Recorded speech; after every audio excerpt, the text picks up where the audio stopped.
Welcome back di FPL Hack Studio Bola. Kali ini kita akan bahas mengenai game week ke-6. Siapa-siapa aja yang harus diincar di game week ke-6, partai mana aja yang lu harus gas, partai mana aja yang lu harus hindarin, pemain-pemain mana aja yang kira-kira dapat menjadi diferensial. Juga pilihan kaptennya nanti siapa. Masih bersama gua BG dan di sebelah kanan gua ada dukun FPL kita, Bung Eko Mariadi. Terima kasih buat yang sudah subscribe FPL Hack Studio Bola. Buat yang belum subscribe, tolong di subscribe, di like, komen juga jagoan kalian untuk FPL minggu ini siapa aja, masukan kalian siapa aja, jangan lupa di share juga. Kita akan bahas lengkapnya setelah yang satu ini.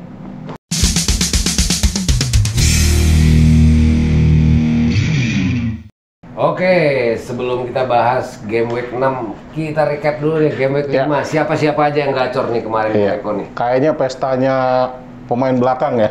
Pestanya pemain belakang. Kita mulai dari goalkeeper, ada David De Gea, nilainya 10.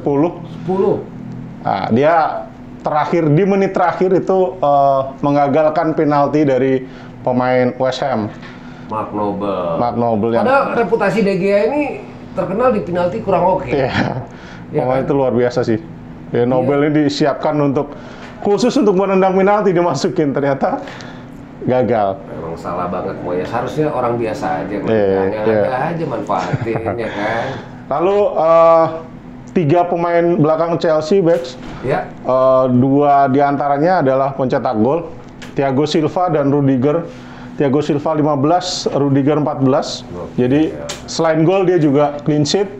Kemudian Alonso nilai 10 karena dia assist dan clean sheet. Dan clean sheet. Lalu ada Matty Cash dari Aston Villa, 15 juga nilainya, luar biasa. Dan yang terakhir seperti prediksi kita, Virgil van Dijk benar-benar fit karena dia tidak dimainkan di midweek. Di midweek. Jadi ya 1 assist lah kalau nggak salah, golnya salah. Poinnya 12. Yang menarik kemarin ternyata jagoan sejuta umat Arnold nggak main. Arnold nggak dimainin, Robertson nggak dimainin, jadi benar-benar main cadangan semua. Ya lalu ke tengah backs. Seperti pemain Liverpool lainnya, Pesta juga salah yang punya. Yang ngaptenin juga lumayan karena nilai 12. Kemudian juga Arsenal yang lagi-lagi menang 1-0 melalui pemain barunya Martin Odegaard. Free kick-nya katanya keren banget.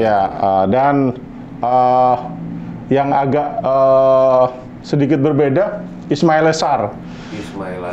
Dari Watford. Nilainya 15. Luar biasa sekali. Lalu di depan kembali pemain Watford, Joshua King. Assist sih dia sebenarnya. Assist ya kemarin. Assist ya. Dan Ivan Toney yang beberapa orang jual, justru dia kemudian malah nyetak gol 12 poinnya. Ivan Toney ini gue punya dari game week 1 sampai game week 3, akhirnya gue nggak tahan. Begitu gue jual dia golin. Langsung golin. Masih sabar kayaknya. Itu dia tadi pemain-pemain yang gacor di game week ke-5. Oke, di segmen selanjutnya kita akan bahas siapa-siapa aja yang harus lu incer di game week 6 ini. Partai mana aja yang harus lu hindari, partai mana aja yang lu harus incer, pilihan kapten, dan pemain-pemain diferensial nih yang bisa bikin poin lu menjadi berbeda dengan teman-teman lu yang lain setelah yang satu ini.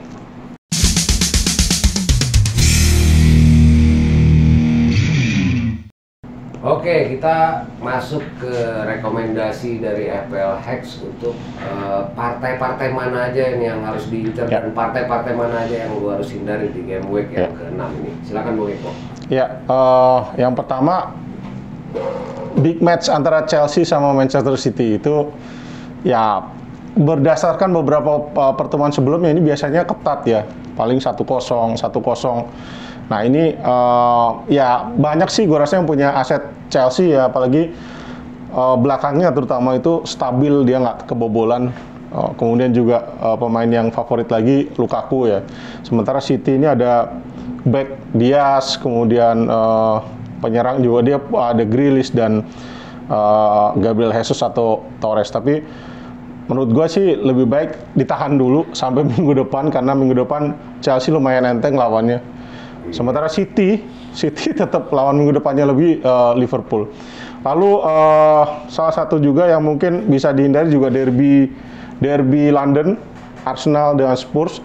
Arsenal ini lagi bagus-bagusnya walaupun menang 1-0, 1-0, dua game ini stabil, jadi pertahanannya lumayan teruji. Sementara sebaliknya Spurs dua game terakhir itu kebobolan 6 gol dan nggak mencetak gol sama sekali. Jadi kebalik nih ya, Arsenal sama Spurs nih grafiknya satu naik, yang satu turun nih. Nah, makanya sedikit susah diprediksi sebenarnya. Makanya saran gue sih lebih baik dihindarin.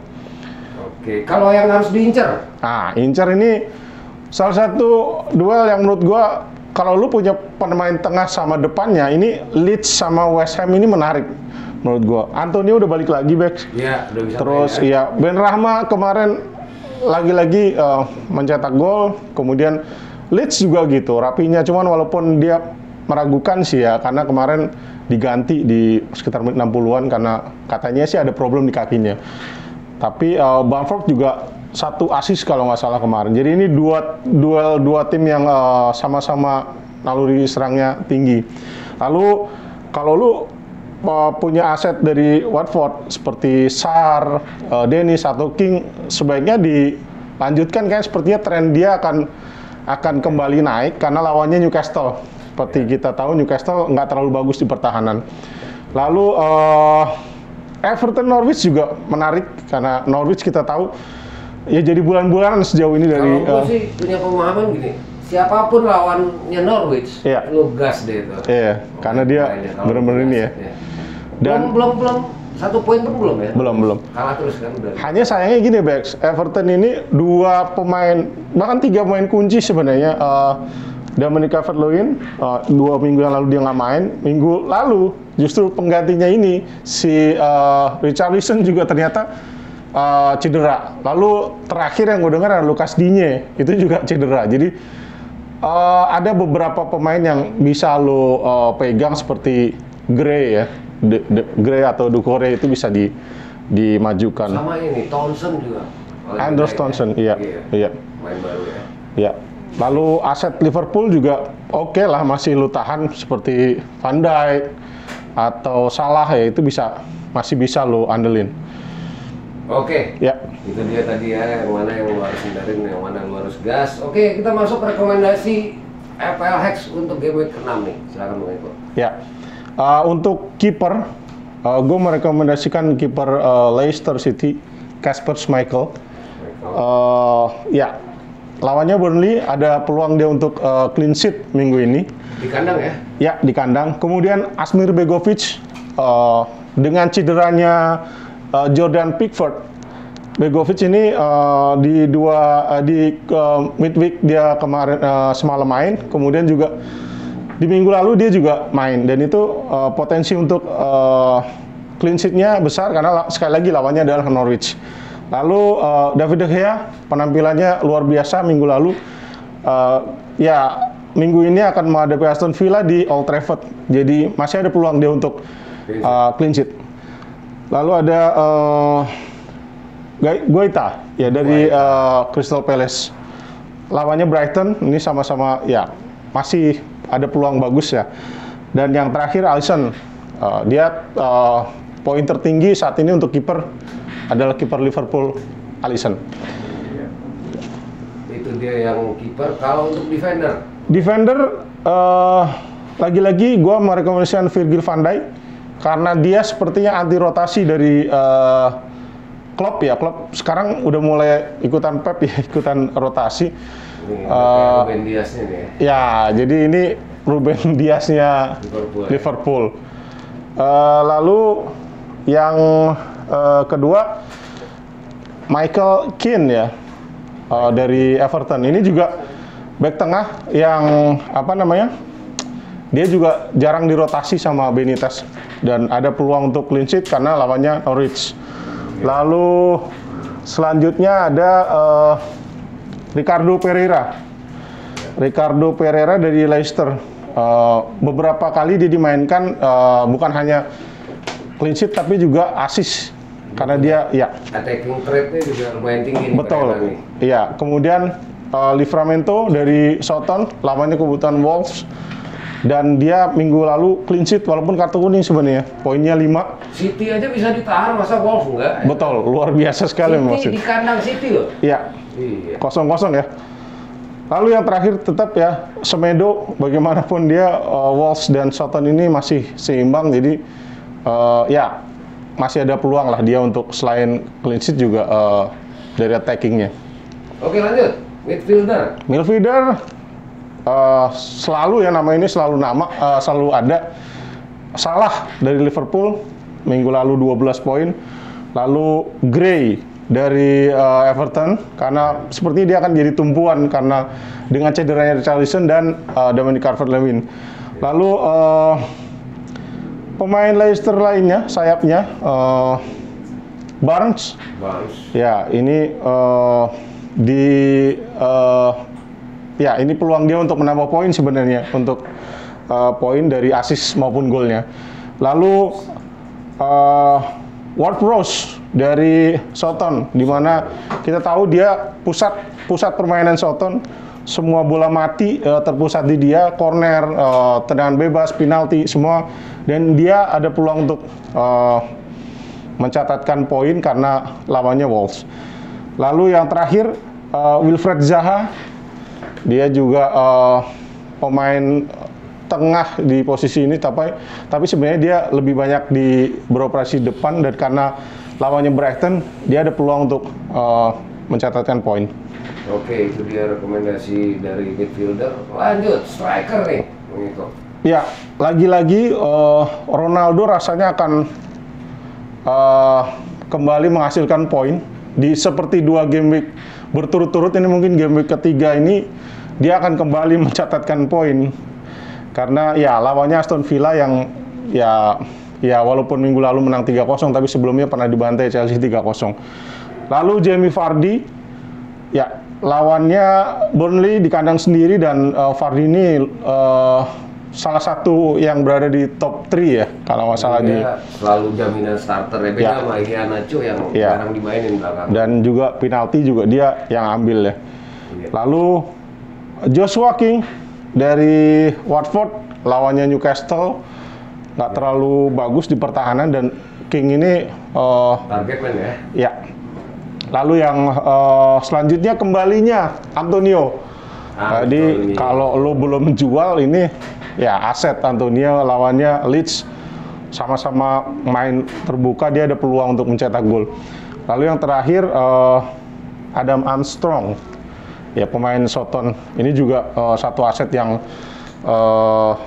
lumayan bisa menghasilkan. Itu dia nama-nama rekomendasi dari FPL Studio Bola untuk game week yang ke-6 ya.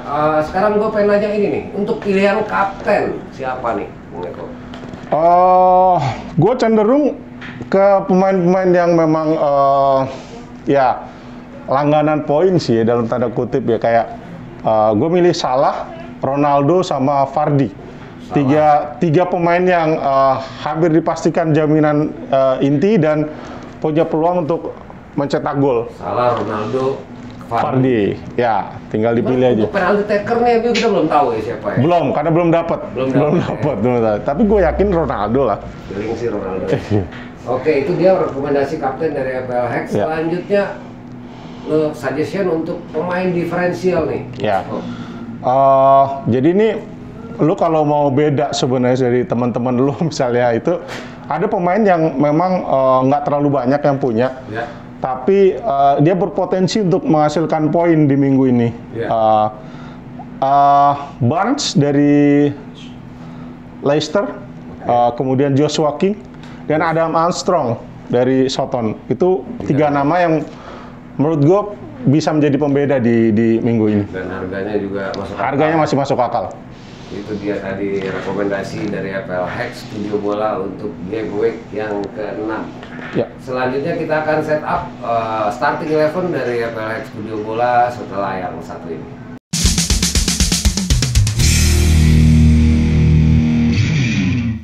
Baik, inilah dia starting 11 dari FPL Hack Studio Bola. Inilah dia rekomendasi nama-nama yang akan jadi starting 11 FPL Hack Studio Bola untuk game week yang ke-6 nanti. Jangan lupa Deadline untuk penyusunan pemain itu ada di hari Sabtu jam 5 sore. Jadi masih ada kesempatan. Ada 2 partai back saya yang membuka Liga Inggris besok setengah 7 ini. Iya. Big match Chelsea sama City dan MU Aston Villa. Jadi jangan sampai telat lah ngecek. Jangan sampai telat ngecek. Jangan lupa subscribe, like dan komen, support terus FPL Hex Studio biar grafisnya lebih bagus. Betul. Biar kameramen kita, director kita segera gajian, segera bisa booking tempat buat akad nikah nanti. Iya, biar semangat. Terima kasih. Kita kembali lagi di Game Week 7 nanti ya. Bye. Bye.